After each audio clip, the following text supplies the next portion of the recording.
ទឹកចិត្តពលរដ្ឋខ្មែរចំពោះកងទ័ពនៅសមរភូមិជួរមុខបង្ហាញឲ្យឃើញពីខឿនការពារជាតិ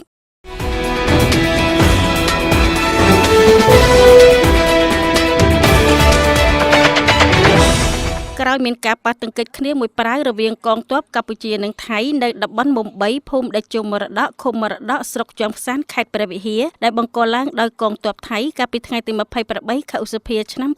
2025កម្ពុជាបានបញ្ជូនកងទ័ពនិងសព្វាវុធទៅកាន់សមរភូមិជួរមុខការបញ្ជូននេះធ្លាប់ត្រូវបានសម្ដេចហ៊ុនសែនប្រធានប្រសិទ្ធិកម្ពុជាបញ្ជាក់ថាគឺដើម្បីបង្ការនៅករណីណាមួយជាយថាហេតុមិនមែនទៅវាយថៃនោះទេតែបើកងទ័ពថៃហ៊ានឈ្លានពាននោះកម្ពុជាក៏ត្រូវបដូរផ្ដាច់ការពារទឹកដីនិងអធិបតេយ្យភាពរបស់ខ្លួនដែរអ្វីដែលកាន់តែស្ញើសរសើរនៅពេលដែលពលរដ្ឋបានឃើញឡានទាហាននៅតាមដងផ្លូវដែលកំពុងធ្វើដំណើរឡើងទៅព្រំដែននោះពួកគេបានយកទឹកបរិសុទ្ធនិងអាហារមួយចំនួនជូនដល់កងទ័ពអមដោយពាក្យជូនពរជាងនេះទៀតក៏មានពលរដ្ឋខ្លះបានបញ្ចេញមតិតាមបណ្ដាញសង្គមថាស្ម័គ្រចិត្តចូលរួមការពារជាតិនៅពេលជាតិត្រូវការចំណុចទាំងនេះហើយដែលសម្ដេចហ៊ុនសែនប្រធានប្រសិទ្ធិបានថ្លែងកាលពីព្រឹកថ្ងៃទី29ខែឧសភាថាការចូលរួមនេះគឺបង្ហាញពីសមានចិត្តដើម្បីបញ្ជាក់ពីខឿនការពារជាតិរបស់ប្រជាជនខ្មែរដែលជាយុទ្ធសាស្ត្ររបស់សម្ដេចផ្ទាល់ព្រោះសម្ដេចមិនផ្អែកទៅលើកងទ័ពសុទ្ធសាធនោះទេតែក៏ផ្អែកទៅលើការគាំទ្ររបស់ប្រជាជនផងដែរចំពោះរឿងស្បៀងរបស់កងទ័ពនេះដែរសម្ដេចហ៊ុនម៉ាណែតនាយករដ្ឋមន្ត្រីកម្ពុជាក៏បានបញ្ជាក់អំឡុងជួបសម្ដេចសំណាលជាមួយសហគមន៍ខ្មែរនៅប្រទេសជប៉ុន